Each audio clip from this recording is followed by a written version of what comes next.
We're looking at an airplane here that we want to learn some more about, and it's got an engine on it that we know about, but we want to learn some more about that too, and about how it is served to the customer. I'm Dan Johnson, talking to Jan Eggenfeldner and Alyssa Daniel. I think I have that right now.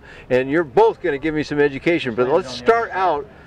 You're the engine guy, we know that. All right. A lot of people do, but you also know something about this airplane, which we've looked at before, but it wasn't flying before. So I'd like to hear some things about the airplane. First of all, what is it? Okay, it's an SP-30. It's a high wing, short takeoff and landing type of plane. It's the kit is made in Russia. It can be purchased at various stages as far as completion. I have personally traveled to Rostov in Russia and visited the factory, and it's an interesting factory. It's kind of like a house in a town where they build airplane on the first floor, second floor. It's like you go up, and they do different stages of assembly at different floors. And they fly it off the top floor. Well, no, not. But they do have a nice field very close to the town, and we went there and we got to fly this type of plane. And they do an excellent job. There's a lot of solid rivets in the plane. Is that right? Everything from the front to the back is all corrosion proof. There's push-pull, very little cables, push-pull controls. Very, very professionally done, I would have to say. Okay, well, it looks good. So you can see here, I'm going to put my hand back up here so the camera can see. It's got slats on the leading edges, fixed position slats. Right. So this is clearly a STOL airplane. Great big tires on it. I mean, this aircraft could go out in the outback anywhere and perform quite well. So your experience at flying the airplane, Jan, how was that? It flies great. You know, it's for fun. It's like for anyone that would like to have a little plane in their backyard or a little farm or something like that. This would be the absolute amazing thing to have. You know, maybe just a tiny bit bigger nose wheel, but with those Alaskan bush wheels, and just jump in it and go off of any field anywhere at any time. And it's great harmony as far as flying. It's got a big rudder back there. Maybe get some pictures of that later.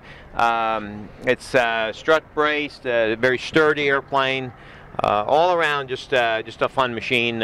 You sit kind of a little bit upright, but very comfortably. Lots of room inside. And yeah, just fun. Very nicely made doors. Fit and finish on the plane is very good. I'm looking at it while you're describing it, and all those things you said are right. I mean, the door fit is quite nice, which seems like a minor thing until you try and fit a door. Yeah, exactly. And then you realize, hey, this is not as small a thing as I thought it was. Well, just little things like, you know, making a nice door with vents and armrests, and just making sure the latches actually work, and then when you open the door, you can hang it up underneath the wing, and little touches like that, you know. And it's a lightweight airplane, uses a fiberglass gear instead of a heavy aluminum gear. Okay, that's fiberglass, all right. Yeah, so it's very stout-looking gear, though. It looks like it could really handle it. It can. And of course, with these tires, it's sitting up higher, but it looks like it's got a lot of ground clearance anyway. So you're good out in relatively rough conditions with this airplane. Right, and you know, anyone that calls us at the Viking Aircraft Engines, we can guide them towards where they can get one of these kits. That's, yeah. Great. Now you work with a lot of different airplanes, though. So I don't mean to say that Viking only works with this, because you actually have activity with a lot of different airplanes. We're not really tied to any airplane manufacturer. We're engine people, yeah. How many different airplane types, or if you know this, I'm putting you on the spot here, but how many different airplane types have used Viking engines? Maybe 20. Okay. You know, yeah. Quite a few.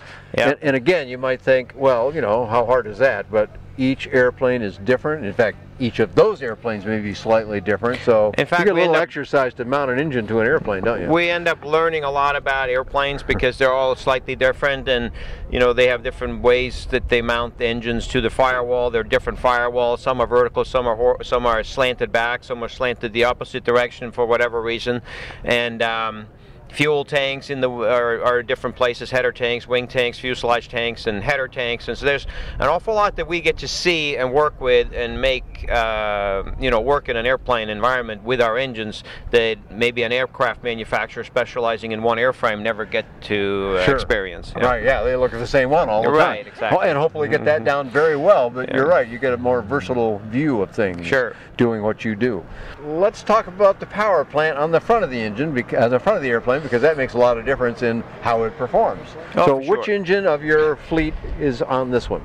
The SB30 uses the inline 3-cylinder engine that Viking has developed. It's a Mitsubishi-based engine. It's readily available in the United States, for instance, as a engine that you would find powering a Mitsubishi Mirage car. Oh, okay. And there's hundreds of those in every town and all over the United States, so there's a very common engine.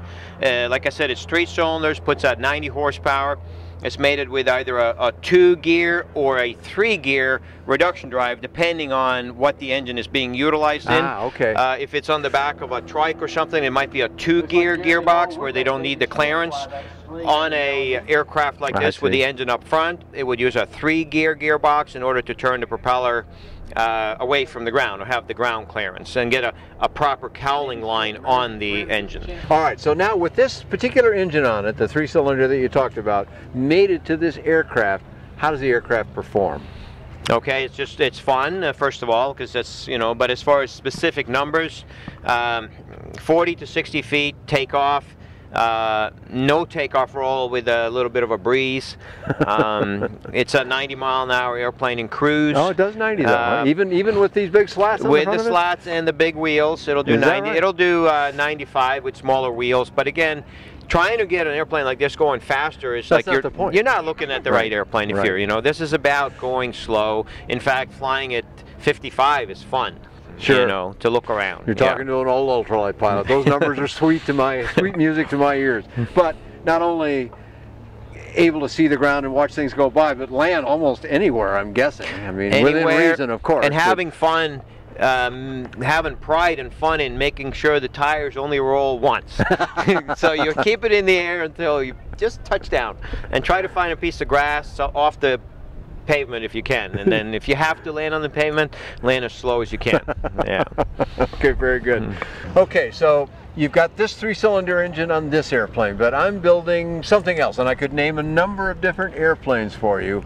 I come to you and I say some airplane name. Tell me about the engines that you might have for me, Alyssa. Yeah, I mean, ultimately, a lot of people ask me, well, how much power does this engine have and how much does this one have? But I think most importantly, it's about matching the airframe with the engine that's going to make it perform the best that it can. I mean, we offer the 90 horsepower for a lot of the smaller aircrafts, like a Zenith 701 or a Sonix, or even some of, we're installing one right now in a Rand's S12.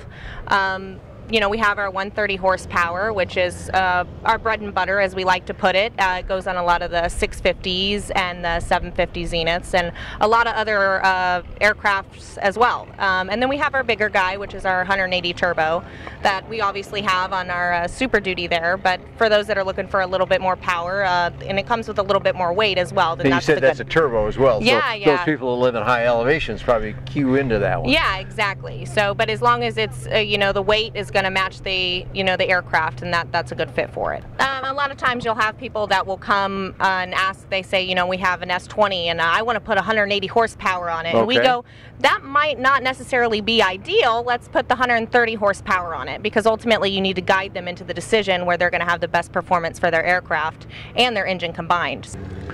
Well, one of the big suppliers of engines in the world, and certainly in the U.S. too, is Rotax. And over a number of years, actually it wasn't so smooth at first, but over a number of years they've done a great job of providing service to their customers. And that's become an important thing, and it should be an important thing. Tell me how Viking Aircraft Engines handles that, Alyssa. Well, I think he gets the fun part, and he gets to work with all the engines and everything else, but I get the even more fun part where I get to deal with the customers, and I get to hear their stories from why they started it and why they chose a Viking engine and where they started in life and where they wound up where they're at now. So I get to hear all the fun parts, and we have almost 500 customers out there now. Great. And an important part for me is making sure they're happy and always have those parts available to keep them in the air and keep them being where they want to be. And anytime they have a question, we're always available. We always pick up the phone 24/7. It is a family-run business, and we take a lot of pride in that. And that means we do work a heck of a lot, but we're proud of that, and we're proud of what we produce, and we just want people to be proud of it too. Now I know for sure because I ran into you in a nearby restaurant that we both frequent once in a while. Yeah. You're Florida residents here, and your operation is not too far away. Tell me where that is, Alyssa. Yeah, we're at Massey Air Park, which is the identifier for that airport is X50, which is in Edgewater, Florida. A lot of times, you know, we just have customers just stop on in with their airplanes, or they give us a call and say, hey, do you mind if we come by and see how things work? And we're like, absolutely. We're available, you know, most days out of the week, unless we're at an air show or something like that. But we love it when they stop in, when they bring their planes, when they, you know, send us pictures, and we see the progress that they've taken, whether it be building their, you know, their kit or doing a scratch build, and then we get to see the final product. So that's really important for us. That's pretty exciting too, I would guess, kind of watch that evolve in various ways and so absolutely. forth. Okay, so to get more information, we've covered a lot of stuff here, but people always have questions that I forgot to ask you. So how do we find you on the web? We're VikingAircraftEngines.com, and our contact information is there as well, but you can always contact me. It's my first name, Alyssa, A-L-I-S-S-A, at VikingAircraftEngines.com, and you can email me. And you know, we have a forum and a YouTube channel and everything else where we're always available. And our contact number is 386-566-2616. There you go. All the information you need from Viking Aircraft Engines. Check that out. Check out all the cool airplanes that they've got here at shows. You'll see them at various shows. And the airplanes are all pretty interesting to look at as well. So delight in that. I have coverage on this and all kinds of airplanes in the affordable aviation space. You can find all that on buydanjohnson.com. Thanks for joining Jan, Alyssa, and myself here at DeLand Showcase. Right, thank you. Don't miss the 15th Annual Sport Aviation Expo at the Sebring Regional Airport, January 23 to 26, 2019. The Sport Aviation Expo provides the opportunity to review aircraft and do demo flights. The event features light sport aircraft and includes kit planes, powered parachutes, trikes, gyros, amphibians, drones, ultralights, motor gliders, PTGs, and electric-powered aircraft. With over 150 different aircraft on display, including the full line of Viking aircraft engines. Sebring is a show where attendees can spend time with factory reps, checking out their dream plane, hanging out in the forums for the day, or just passing the time hangar flying with friends old and new. There's also a long list of great speakers with talks ranging from informative to inspirational. Again, the dates for the U.S. Sport Aviation Expo at Sebring Regional Airport, Sebring, Florida are January 23 to 26, 2019. We look forward to seeing you there.